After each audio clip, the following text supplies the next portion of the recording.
Mr. Chairman, we do not have a crisis at Freddie Mac, and in particular at Fannie Mae, under the outstanding leadership of Mr. Frank Raines. The only solution as a nation is to decrease our spending on everything, military, welfare, everything, and to start making payments, as it were, which will be through higher taxes, on the hideous debt that we charged up today. We've got to cut up our credit cards, so to speak, and start paying off the principal and not just the interest. But George Soros is betting that we will keep on spending as usual, and here's how he will hit the jackpot. As the worth of the dollar falls relative to other currencies, Soros's position grows stronger because he has shorted the dollar. If $1 equaled €1 when Soros took a position in the US dollar, and he then sells or trades or exchanges, is another way of putting it. If I buy euros, I am in effect exchanging dollars for euros.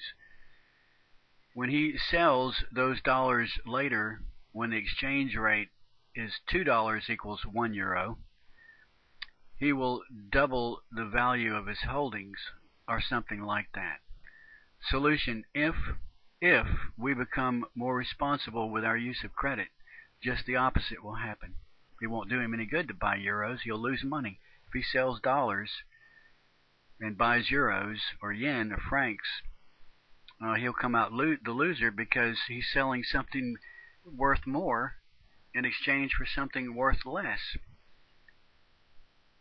If the dollar appreciates in value relative to other currencies, such as the euro, Soros would have to either continue to hold dollars or take a hit, which would be dumb. He won't do it by buying euros or by exchanging his dollars for euros or francs or yen. If we become more responsible in our use of credit, Soros will be stuck holding a whole lot of valuable dollars. Soros will lose, in that sense, he will lose what he hoped to make. He will lose his bet and will be stuck holding valuable dollars as opposed to holding valuable euros or yen or francs. And our children will come out on top, because they will be able to spend their money on themselves rather than in paying off our drunken orgy years ago, years before.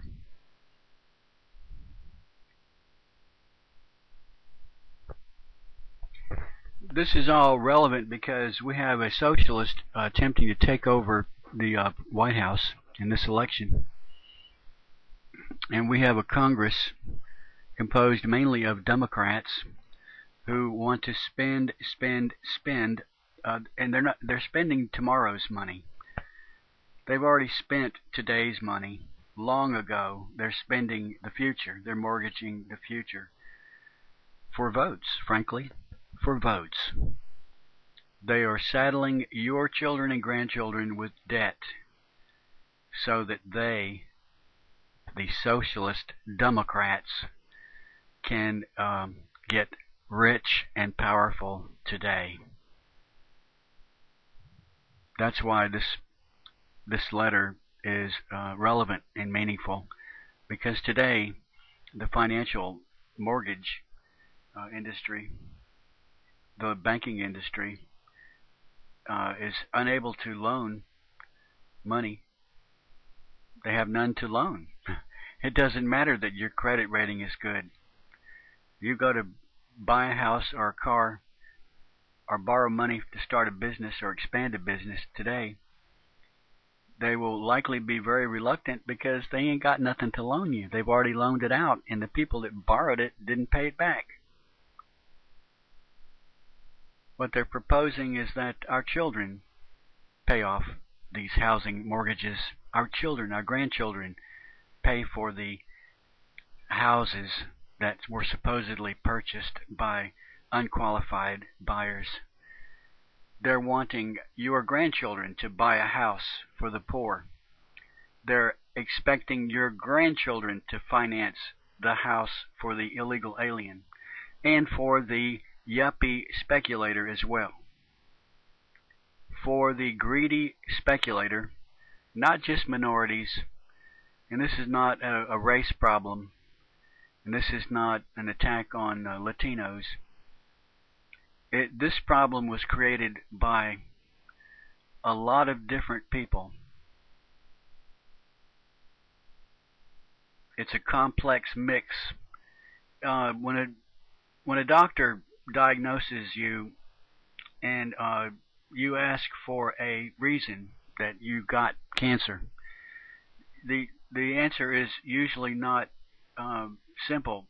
He uses the expression overdetermined, meaning that it's a confluence of a lot of factors all happening together that caused this cancer, and it's kind of difficult to say exactly what caused it. Frankly, we were trying to fix something that wasn't broke. Mr. Chairman, we do not have a crisis at Freddie Mac, and in particular at Fannie Mae, under the outstanding leadership of Mr. Frank Raines. The direction and the mission of what the GSEs had, which they've done a tremendous job.